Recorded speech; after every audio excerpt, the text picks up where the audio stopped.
Hello बच्चों, चलिए प्रश्न को पढ़ते हैं। मिलर ने सरल अमीनो अम्लों का संश्लेषण किनसे किया। इस प्रश्न में हमें यह बताना है कि मिलर ने जो है सरल अमीनो अम्ल का संश्लेषण यानी कि इसको कैसे जो है बनाया था, किनसे बनाया था। पहला है यहाँ पे H2O2 N2M H2O, दूसरा है CH4 CnH2 एवं O2, तीसरा है H2NH3 CH4 एवं जलवाष्प, चौथा है NH3 CH4 CNN एवं O2। तो आइए इस प्रश्न का जो है हल देखते हैं। सबसे पहले जो है इस प्रश्न में हम बात करेंगे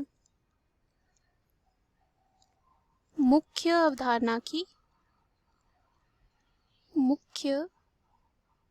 अवधारणा की बात करते हैं। तो यहाँ पे हम देखेंगे जो स्टैनले मिलर के बारे में। तो स्टैनले मिलर जो थे एक अमेरिकी वैज्ञानिक थे। क्या थे? एक अमेरिकी जो है वैज्ञानिक थे और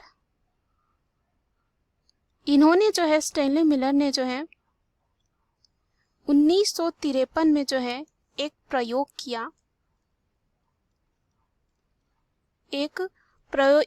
किया और सिद्ध किया कि मीथेन यानी कि CH4, अमोनिया यानी कि NH3 और हाइड्रोजन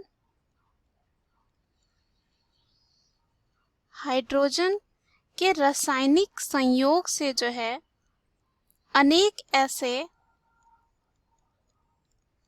कार्बनिक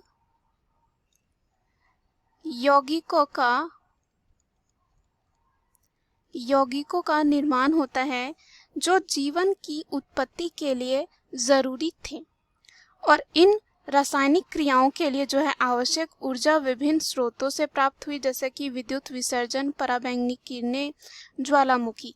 तो यहाँ पे अगर हम बात करें कार्बनिक यौगिकों की, तो उनमें से जो है शर्करा था, ग्लिसरॉल था, वस्य अम्ल था, अमीनो अम्ल था, और जैसे कि प्यूरिन्स थे, पिरामिडिन्स थे, ये सब जो है आते हैं। तो अगर हम बात करें इनके प्रयोग की, तो यहाँ पे जो मिलर थे वो क्या किए थे, एक प्रयोग किए थे और क्या किए थे, 5 लीटर का जो है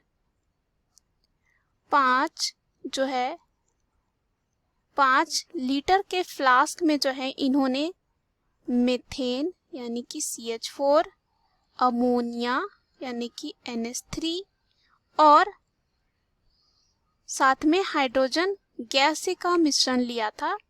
और ये अनुपात कुछ इस तरह था, 2:1:2। और साथ ही में क्या किया, आधा लीटर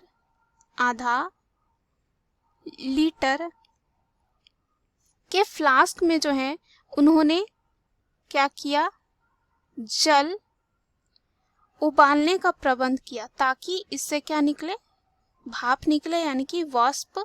और वाष्प का संबंध जो है क्या था, एक बड़ा इलेक्ट्रोड था, उससे संबंधित था।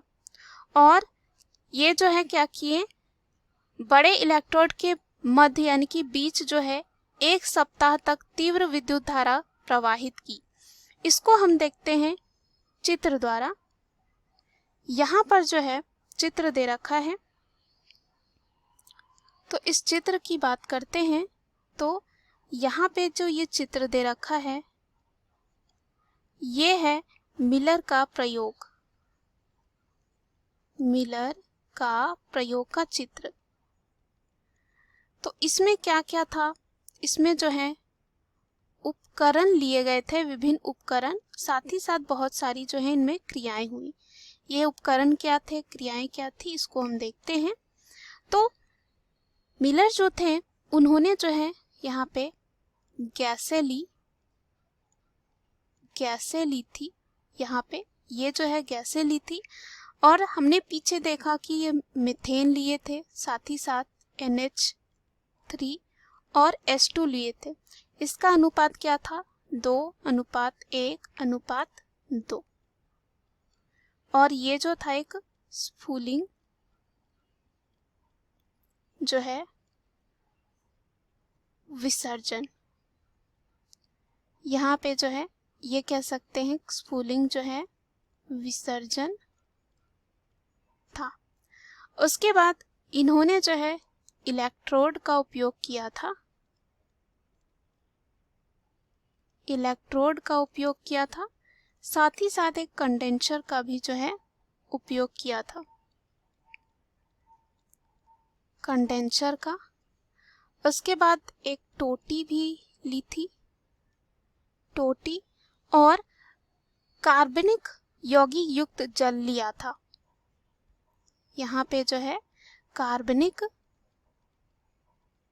युक्त, और कह सकते हैं कार्बनिक यौगिक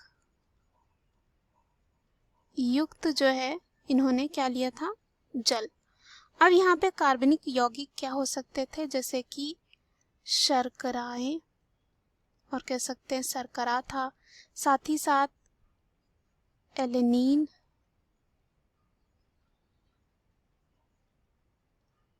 और ग्लाइसिन था। तो ये सब क्या होते हैं, एलेनीन और ग्लाइसिन क्या होते हैं, अमीनो अम्ल होते हैं। उसके बाद अगर हम यहाँ पे बात करें, उन्होंने उबलता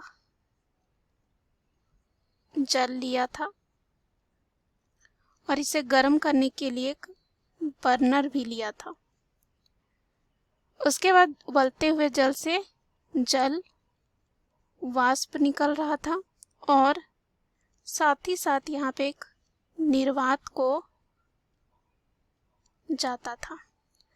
और हमने देखा जो अनुपात था गैसों के मिश्रण का वो क्या था, CH4NH3NH2 का 2:1:2। तो यहाँ पे जो मिलर थे वो क्या किए थे, वाष्प का जो संबंध था बड़े इलेक्ट्रोड से था। हमने देखा इलेक्ट्रोड जो है यहाँ पे ऊपर में है, और इसके बीच जो है वो क्या किए थे, 1 सप्ताह तक जो है तीव्र विद्युत धारा प्रवाहित की थी। और बड़े फ्लास्क के दूसरे सिरा का संबंध जो है यू नली के होकर छोटे फ्लास्क से किया था। यहाँ पे 2 फ्लास्क लिया गया था। उसके बाद ऐसा इसलिए किया गया था ताकि यहाँ पे कंडेंसर से होकर निकाला, ताकि आने वाली जो वाष्प थी वो ठंडी होकर जो है यहाँ पे द्रव में बदल जाए।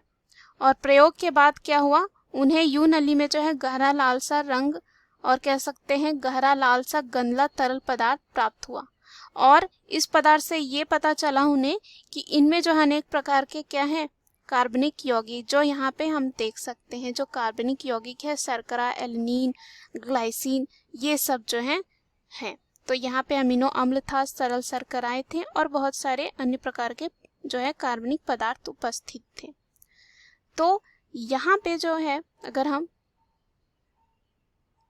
प्रश्न में चलते हैं तो हमें इस प्रश्न में यही पूछा गया था कि मिलर ने सरल अमीनो अम्ल का संश्लेषण किनसे किया। तो हमने देखा यहाँ पे एलेनीन और यहाँ पे जो ग्लाइसिन है वो कैसे बना, जब यहाँ पे लिया गया CH4 मीथेन यानी कि, उसके बाद यहाँ पे NH3 यानी कि अमोनिया, और H2 यानी कि हाइड्रोजन गैस, इनका मिश्रण, साथ ही साथ क्या लिया गया था, जल वाष्प।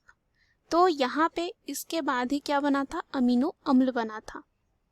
तो अगर हम विकल्प में चलते हैं, पहला जो विकल्प दे रखा है वो क्या दे रखा है, H2O2 N2 एवं H2O। तो यहाँ पे ये क्या हो जाएगा, गलत। H2 यहाँ पे था और साथ ही साथ यहाँ पे जल वाष्प था, O2 और N2 नहीं थे, क्योंकि अगर हम बात करें जब मिलर ने ये प्रयोग किया था उस समय वहाँ पे क्या था, आदि जो वातावरण था वो अपचायक था, यानी कि ऑक्सीजन जो है अनुपस्थित था।